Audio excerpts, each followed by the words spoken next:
जय माता दी दोस्तों। आज मैं आपको दुर्गा सप्तशती का दूसरा अध्याय सुनाने जा रही हूँ। इसे महिषासुर मर्दिनी कहा जाता है। ये कहानी बहुत खास है क्योंकि इसमें दिखाया गया है कि जब बुराई बहुत बढ़ जाती है तब माता शक्ति खुद अवतार लेकर उसका अंत करती हैं। तो आइए शुरू करते हैं ये पावन कथा। एक समय की बात है, महिषासुर नाम का एक बहुत घमंडी और शक्तिशाली राक्षस था। उसके पास वरदान था कि उसे कोई देवता या इंसान मार नहीं सकता। इस वरदान का घमंड लेकर उसने तीनों लोक जीत लिए, धरती, पाताल और स्वर्ग तक। देवताओं को स्वर्ग से निकाल दिया, इंद्र की गद्दी छीन ली और चारों तरफ हाहाकार मचा दिया। बेचारे देवता इधर उधर भटकते रहे।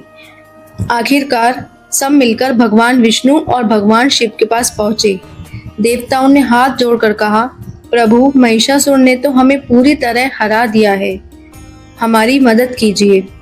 यह सुनकर विष्णु जी और शिव जी दोनों क्रोधित हो गए।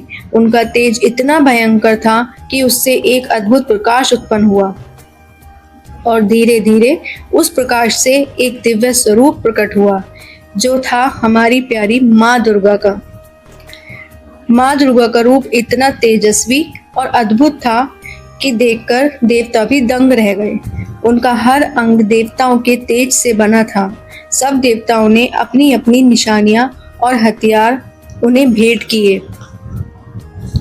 शिव जी ने दिया त्रिशूल, विष्णु जी ने दिया सुदर्शन चक्र, इंद्र ने दिया वज्र, वरुण ने दिया शंख, अग्निदेव ने दिया शक्ति और वायुदेव ने धनुष बाण दिए। साथ ही हिमालय ने मां को सिंह की सवारी दी। अब माँ दुर्गा शास्त्रों से सुसज्जित होकर सिंह पर बैठी और युद्ध भूमि की ओर निकल पड़ी। उनकी महिमा देखकर चारों तरफ गगनभेदी नाद गूंज उठा। जय माता दी, जय जगदम्बे, जय माता दी, जय जगदम्बे।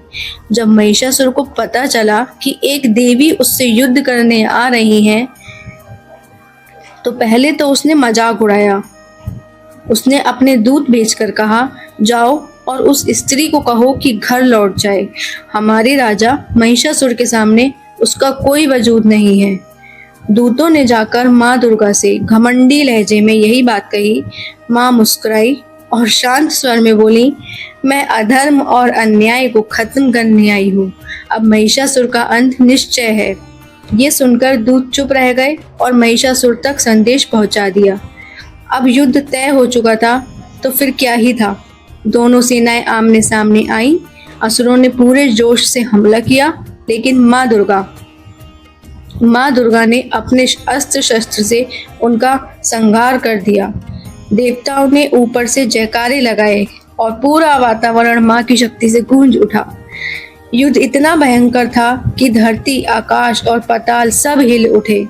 यही इस अध्याय का मुख्य वर्णन है। तो दोस्तों, यह था दुर्गा सप्तशती का दूसरा अध्याय, महिषासुर मर्दिनी कथा। इससे हमें यही सीख मिलती है दोस्तों कि बुराई चाहे कितनी भी ताकतवर क्यों ना हो, सत्य और धर्म की जीत पक्की होती है। और जब समय आता है तो माँ शक्ति खुद अपने भक्तों की रक्षा करती है। मैं आशा करती हूँ कि आपको मेरी सुनाई गई कथा पसंद आई हो। अगर आपको ये कथा अच्छी लगी हो तो वीडियो को लाइक करें और चैनल को सब्सक्राइब करना ना भूलें। जय माता दी दोस्तों।